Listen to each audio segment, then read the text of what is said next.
Ninth Story Studios, giving story a voice. This podcast is part of the Dark Myths Collective. Visit darkmyths.org to discover more shows like this one. The darkness awaits. Hello, kiddies. I am Victoria's uncle, the librarian, and my beloved niece wanted me to tell you a little bit about something that I'm the curator for. It's called the Wicked Library. My library is filled with creepily wicked stories written by the best up-and-coming authors, as well as the occasional Neil Gaiman and Joe R. Lansdale. Read by a cast of narrators and original scores by composers guaranteed to keep you awake. Like it or not. Plus, you'll get an interview with the author at the end, so you can find out what's really wrong with them. Find us on iTunes, Stitcher, Blog Talk, and of course a Ouija board. Or visit thewickedlibrary.com. We'll keep the lights on for you.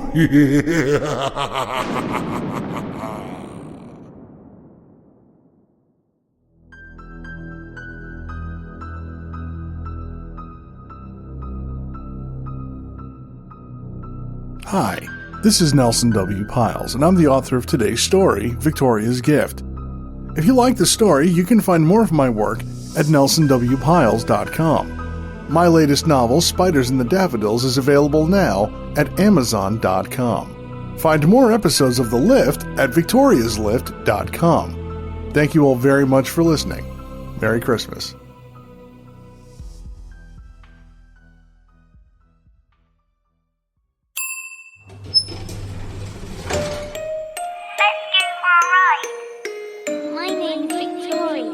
I have lost so much. My name is Victoria. I am bound to this place, charged with guiding those who must choose. Don't be afraid. I can never again be the little girl I was. Will you accept your fate or change it? I have my music box and a library lost, but I sometimes feel very alone. Won't you join me? It's time for your ride on the lift. Don't be afraid.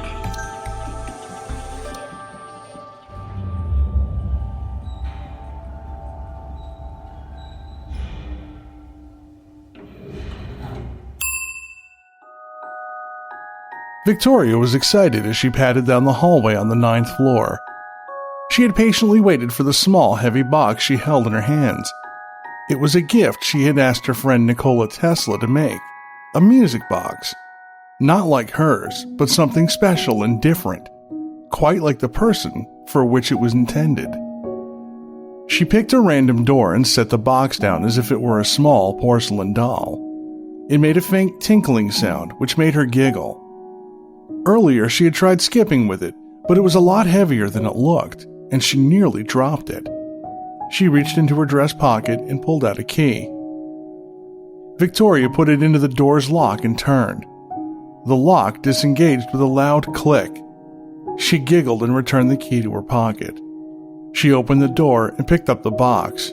With a deep breath, she entered the room. Except it wasn't a room. It was her beloved uncle's library. The key was a gift that would transform anything into a doorway directly to his library. She had fun putting the key into lots of different things to see if it worked, and it worked every time. She had once used the key in an old large bird cage and opened the little door. She couldn't fit, of course, but she looked inside and saw the library in all of its splendor with the added bonus of her uncle laughing at Victoria. She made a rather amusing game out of finding anything with a lock and using the key, if only to wave at her uncle. The library sprawled out before her, lit by candlelight and the green light from her eyes. She toddled in with the box and it jingled a little as she walked. A sound quite like rustling leaves came from behind the main desk where her uncle sat. He turned and smiled. He was reading, of course. He was always reading. Hello, Victoria, he said. Not popping in through a locked drawer today, I see. He cackled, and she giggled.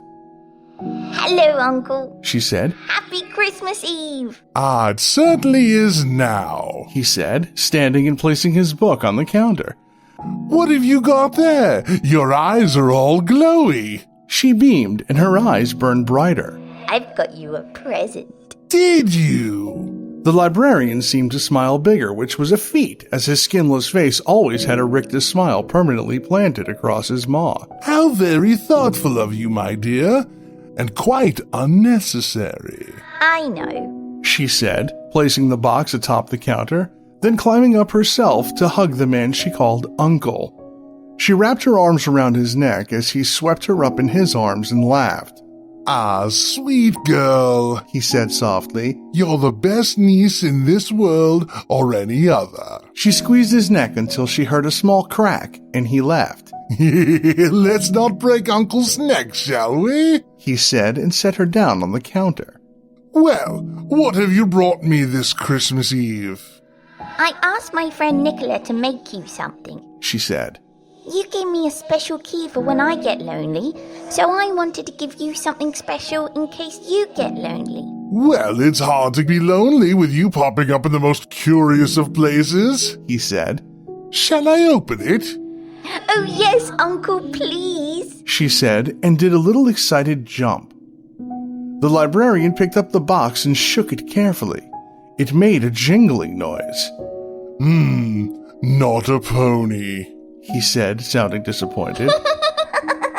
Well, let's see. He said, and untied the ribbon with one bony hand. The ribbon fell to the counter and the packaging fell away. In his hand was a wooden box, ornately decorated with a locked lid and a small key. The librarian turned the key and the lid popped open. It was a music box. You take the little key from the lock and use it to wind up the box from the inside. How very clever. He took the little key and found where the lock could be wound. He put it in and gave it a little turn. I can't wait to hear the little tune. The gears clicked and clacked and began to chime out a very familiar tune. As the song played, there was a waver in the atmosphere of the library. The librarian put the music box on the counter. Well, this is unusual, He said as the library itself seemed to shift somehow. Victoria tottered and wavered along with the library. She fell off of the counter. The librarian reached out to catch her, but he was falling as well. Victoria reached out but continued to fall away from him. She didn't scream, but her mouth and eyes were opened wide with horror as she fell into a blackness that enveloped her. The last thing she saw was her uncle, reaching for her, and then that too vanished into the black. There came a sudden hard thud as she landed. She blinked twice out of shock and rolled over to push herself up. She was on the floor of the library, but it was somehow brighter. She pushed herself up and shook her head as if to clear what she was seeing. It was the library, of course, but it wasn't. It was a library, at least, but gosh, it was bright and clean and missing cobwebs and her uncle. The library was empty, but someone moved about in one of the aisles of books. The person hummed an old Christmas song, one she hadn't heard in ages. The humming was vaguely familiar. Uncle, She said. Uncle, where are you? The humming stopped, and footsteps came toward her. Hello? Is someone here? A voice that didn't sound like her uncle said. A young man came out of the aisle holding a stack of books. He was a handsome, happy-looking gentleman dressed in an unbuttoned long coat, a frilled shirt with a loosened tie. It looked familiar, but cleaner. He looked befuddled when he saw Victoria, but was also amused. Well, hello, young lady, he said. You're a bit early for the reading, aren't you? We're not even open quite yet. Victoria cocked her head to one side. Reading? Why, yes, he said excitedly.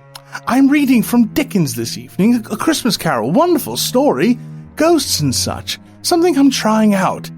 Story time. Are you coming? Victoria nodded. She studied him closer and realized who this man was at once. Uncle! She cried out and ran at him. Surprised, the man dropped his books to catch Victoria. She jumped into his arms. You've got skin! The young man laughed as he caught her. Well, of course I have skin, he said, but I don't think I've met you before. It's Victoria, silly. The young man set her on her feet and looked at her. Hello there, Victoria, he said.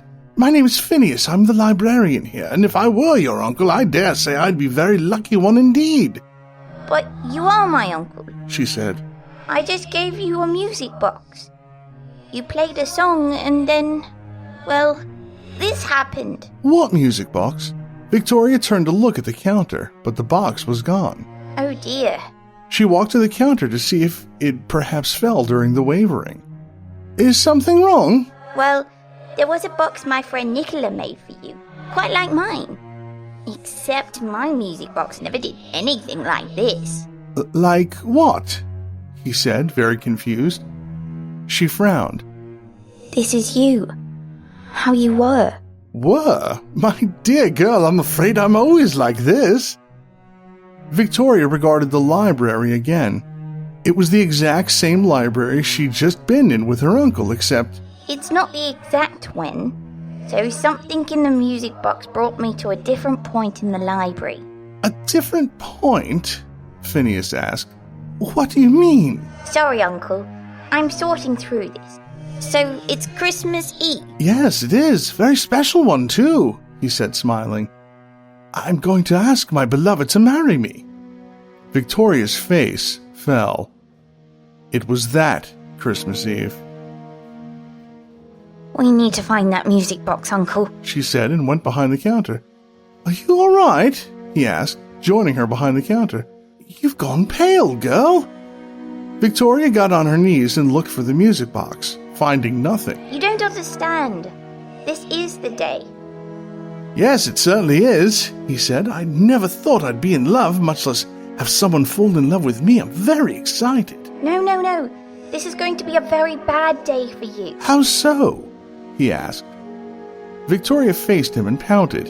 In my building, in my time, whenever I choose the time I'm in, there are people I meet and take them for a ride on my lift.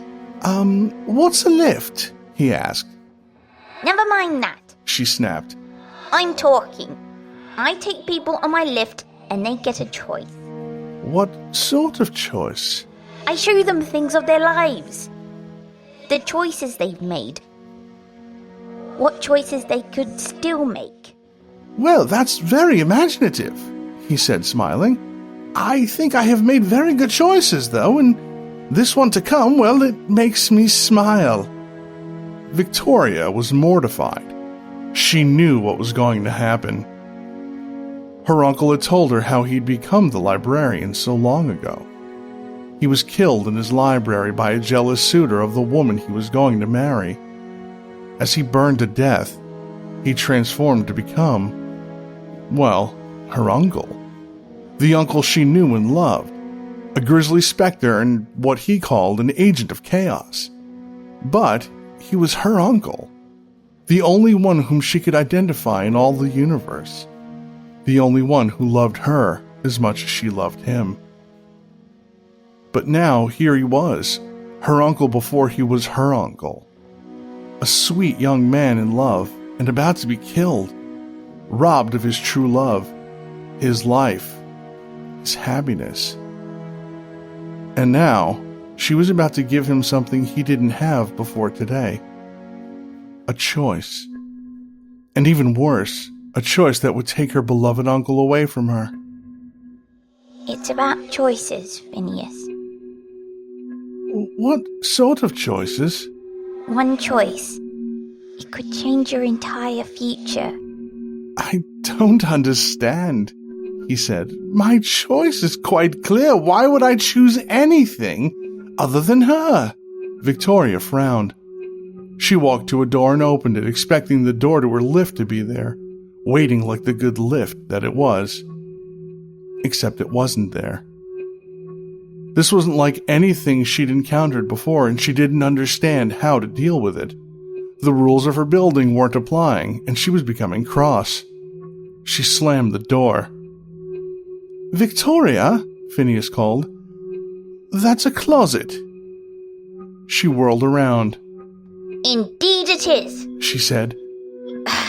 Where's my lift? "I still don't know what lift is, dear girl," he said. What's troubling you?" She huffed and pouted and jammed her hands into the small pockets in her dress. There, she felt something that made her smile. The key. Phineas, come here. Phineas walked to the closet door. I'm going to try something, and I need you to promise me that you will not panic if it works. "It's my closet," he said. "I don't believe there's ever anything to panic about inside of a closet." Well, this isn't the 21st century, she said. There's all sorts of things in closets there. She held the key up. My uncle gave me this key, so I could visit him in his library any time I chose. I'm going to see if it works. She stuck the key in the door and then opened it. Her eyes glowed and she grabbed his hand. Come with me, she said.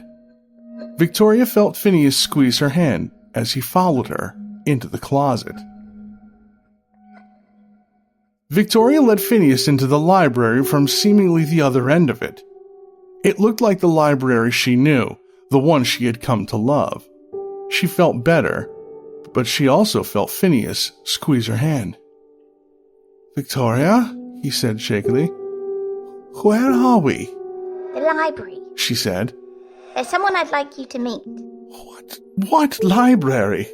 Your library, she said, and walked to the end of an aisle. There before her was her uncle's desk. But no uncle.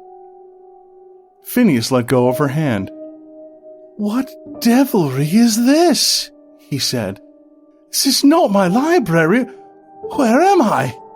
His voice shook and his face was a petrified mask. Try to calm down, Victoria said. You don't have anything to be afraid of. He backed away.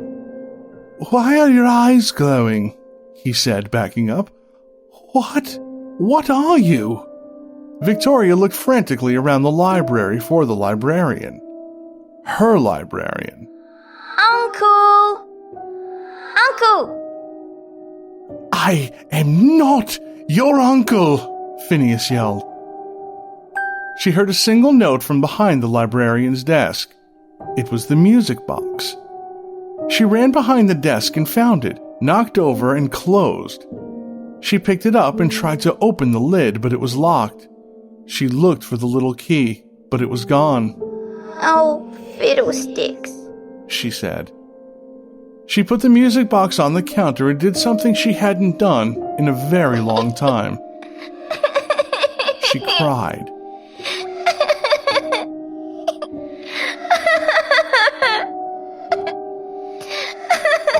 She put her arms on the counter and wept harder than she had in ages.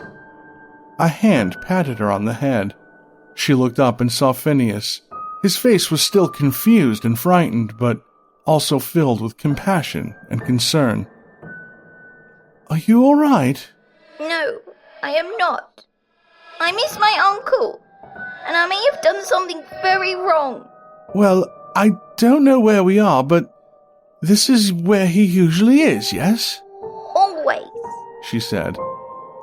"And you seem to think that I am your uncle somehow, from a different time, yes?" "You are?" "Well, let's think about this. When did this all start? Your music box, yes?" She nodded. He picked up the music box and shook it gently. It sounded like something was in there, shaking around. "And who made this music box?" She sniffed. "My friend, Nicola Tesla," she said. "He fixed my music box once, and I thought my uncle would like one of his own so he wouldn't be lonely." "Well, if he has you, how could he be lonely?" "Because I'm not here all the time, and neither is he. I come here when I get lonely. So, you aren't lonely then? Not really, no. Phineas turned the music box over in his hand, listening to the key clatter inside. And this box brought you to your uncle's past. Somehow, yes. And your key, he said, somehow brings you to his library. From anything with a keyhole. Phineas rubbed his chin. I'm going to say first that I find all of this absolutely impossible, he said. Never in my wildest dreams have I ever believed in anything like this or that it were possible. That being said, he turned the music box towards Victoria. What if you used your key in the music box? Victoria stared at him. I don't know, she said. Shall we find out? It might be something very bad that happens, Phineas. He smiled shakily. Well, whether or not I am your uncle, I suppose I should embrace this adventure. The least I can do for such a scary yet exciting Christmas adventure. She saw his expression. He was still frightened, but excited as well. There was a spark of the uncle she knew. She smiled. All right then, let's see what happens. She pulled out her key and put it into the music box. The lid popped open. For a moment, nothing happened. Victoria and Phineas looked at each other. Well, Victoria said. It's open. Phineas nodded. Look inside. I heard the key in there rattling around. Victoria took a breath and looked into the box. It was the librarian's face, smiling. Miss me? He said. Victoria squealed. Phineas, on the other hand, stepped away from the counter. What in God's name is that? He said. Oh, you've brought a friend! How marvelous! The librarian said. Come, Victoria, help me out of here. You're too big, she said. Oh, nonsense, he said. His face vanished, and in his place a bony hand shot out of the music box. Give us a pull then, yes? Victoria grabbed his hand and pulled to no avail. Phineas, help me. Help you what? Phineas said. Help me pull my uncle out of here. As she said this, the librarian's arm came off in her hands. She gave a little squeak and dropped the arm. Well, there's one way, I suppose. I have an idea. Victoria squealed in delight as body parts pushed their way through the music box, collecting in a pile behind the desk. This went on for nearly 2 minutes until finally nothing else came out. She looked at Phineas for a moment, who appeared to be less than delighted. I'll need help with the last bit, I'm afraid, the librarian said. Victoria looked inside the box and giggled. Just be careful, but grab the hair and pull, he said. Phineas watched her pull a moldered skull out of the box with some great difficulty. She held it out in front of her and smiled. Well, thank you, dear girl, the librarian said. Now, who's your friend? She turned the librarian's head towards Phineas. I believe you know who that is, Uncle. Oh dear, the librarian said. I don't think I've aged well at all. Phineas dropped to his knees. Victoria, place my head on the rest of me, quickly. Victoria dropped the head on the pile of librarian parts behind the desk. I said place, not drop, the librarian said, laughing. Instantly, the librarian's body began to put itself back together. His clothes and bones meshed together, and in no time, there stood the librarian in one terrifying piece.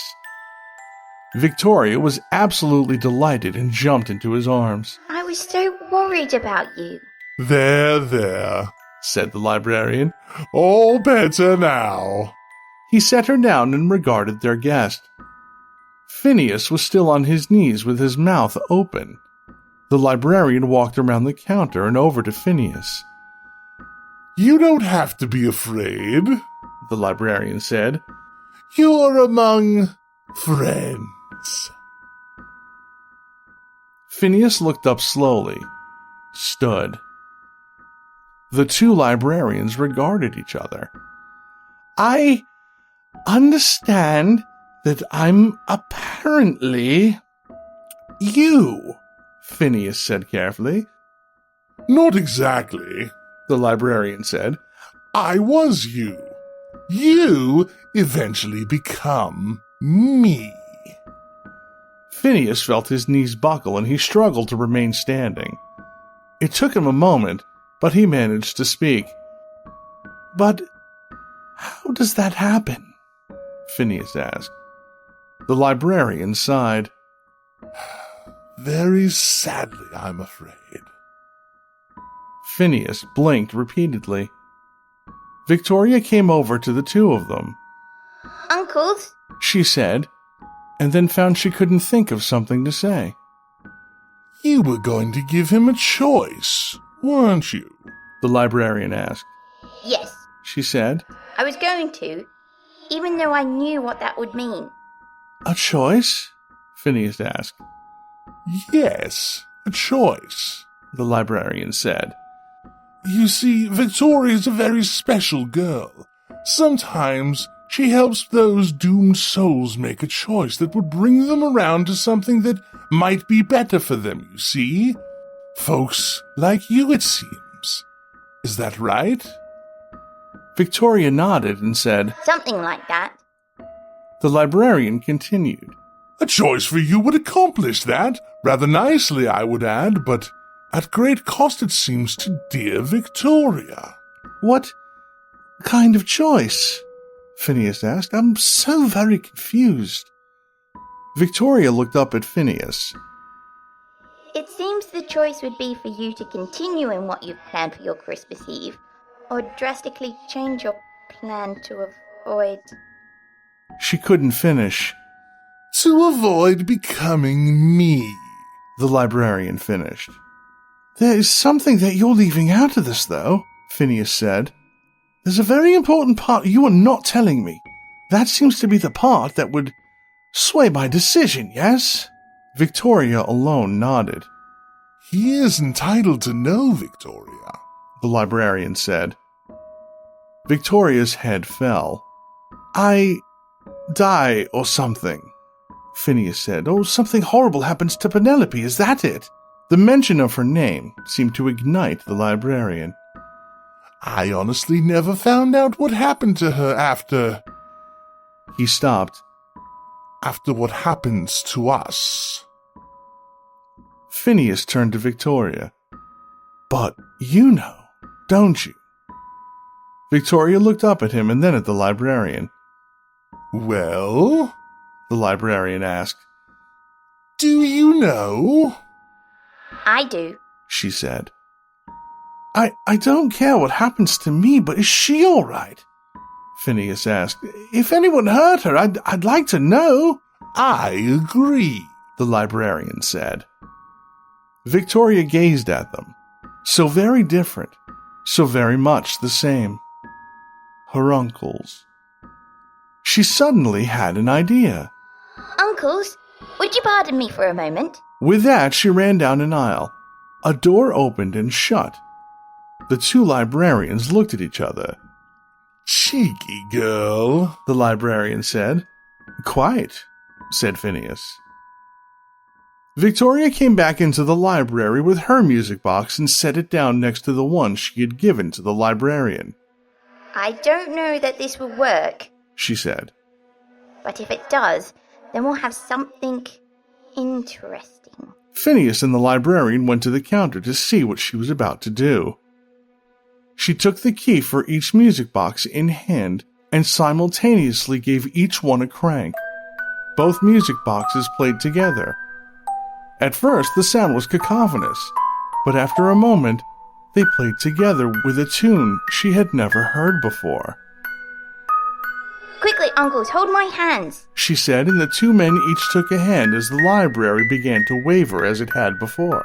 This way I won't lose you again. Good, because I don't think I'd like to break myself into pieces again today. You sure laugh a lot, Phineas said as the floor seemed to give way, and the three of them fell into blackness. This time, Victoria kept her eyes open, and when they landed, they all remained standing. And where they were standing was yet another library. Whereas the library where Victoria found Phineas had been brightly lit for its time period, this library was brighter because it was lit by fluorescent lighting. It was also bright because it was daylight and the sun was streaming in through the huge plate windows, showing a busy street. It was snowing. People bustled past and a few would come into the library. Phineas was absolutely amazed. He looked around at the books, rows and rows of books, and children reading and playing little games at a table. His game stopped at the end of the room where there was a sign that read, "The Phineas Croughly Library." It's my library. Oh my, but when? This is all so amazing. He saw the librarian regarding the library as well. He watched him see the aisles of books and the different types of books on display, in particular the aisle that read Horror and Suspense. Phineas let go of Victoria's hand and walked to the wall that bore his name. Uncle, wait! Victoria said, but he ignored her and made his way to a plaque on the wall. It was an engraved plaque under a picture of himself. Next to that was a picture of Penelope. It bore her name, and below that it said, "Founder of the Phineas Croughly Library Foundation."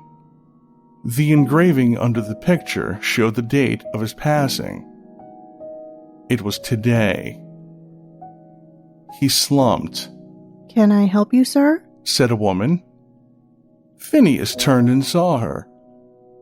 It was Penelope. Except it wasn't Penelope. She certainly bore a strong resemblance.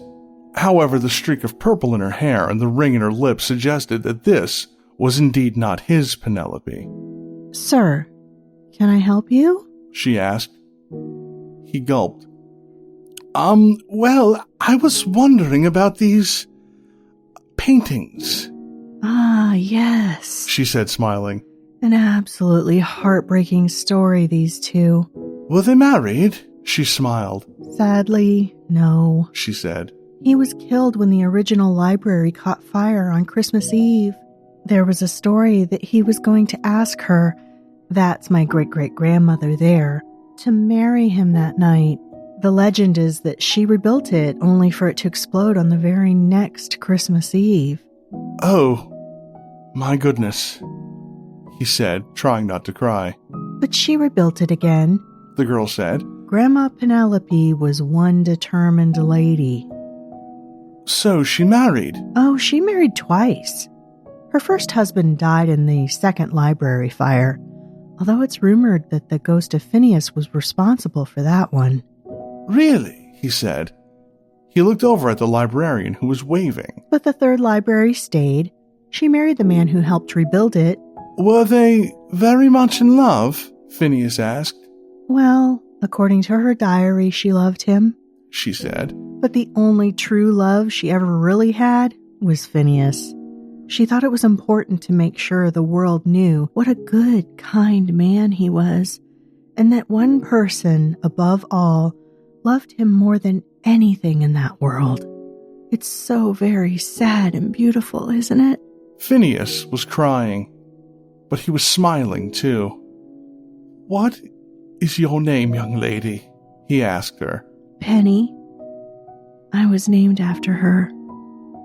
"May I give you a hug?" he asked. "I think I need to give you a hug, dear girl." And with that, the girl shed a single tear and nodded. After a moment, he broke the embrace and thanked her. He walked back to Victoria and the librarian. "Did you hear that?" he said to the librarian. The librarian simply nodded. Victoria was wiping her own eyes. "Dear Victoria," he said, squatting down to her, Can you take me back to my library? She frowned. You know what's going to happen? Yes, I do. Do you really? There's nothing I can do to make it better. Of course there is. What's that? I'm going to be your uncle for real one day, he said. He looked up at the librarian and winked. He then turned back to Victoria. I'm going to need you around one day. I'm the one that needs you, she said, hugging his neck. Well, we'll have each other then, won't we? They hugged each other tightly. Your uncle loves you very much, Phineas said, and he always will. In every form, the librarian added. Yes, I suppose that's right, isn't it? Phineas stood and grabbed Victoria's hand. Shall we? He asked. She looked up at him and then at the librarian. But you're giving up so much. Victoria, you were willing to give up your beloved uncle so I could be happy, Phineas said. That's the most selfless gift in the whole world. I wouldn't be worth that sort of affection if I chose otherwise. But you're going to die, she said. You'll be without your true love. She's always a part of me, the librarian said. And apparently, I was always a part of her as well. And it seems I'm remembered well after all, generations later. What more could I ask for? Phineas said. A wonderful niece, Phineas, the librarian said. And since you're me, you'll find out soon enough. Phineas laughed.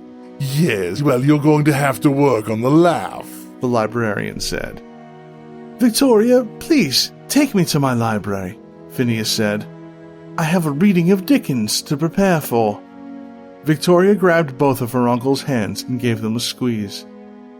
Happy Christmas, uncles.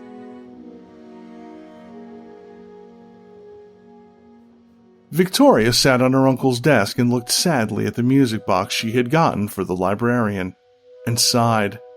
Now, the librarian said. Don't be sad. I absolutely love the music box. It's just that whatever mechanics are in there react badly to the mechanics of my library. I'm going to keep it here. I just won't be able to play it is all. That's not why I'm sad, Uncle. I'm sad for Phineas. Dear girl, I am Phineas, he said. And I'm not sad in the slightest. Well, yes, but it's just so sad. The librarian walked to her and picked her up. You have given me the best Christmas present I've ever had in my life, and afterlife as well. I reminded you of all you lost. You reminded me of all I have, he said. And the greatest of those is you. I just didn't want you to be alone, she said, sobbing. As I told you once, Victoria, you will never be alone, and I will never be alone either, he said.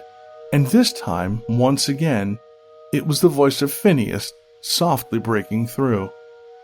She hugged his neck. I love you, Uncle. I love you too. Happy Christmas. A very happy Christmas indeed, dear girl.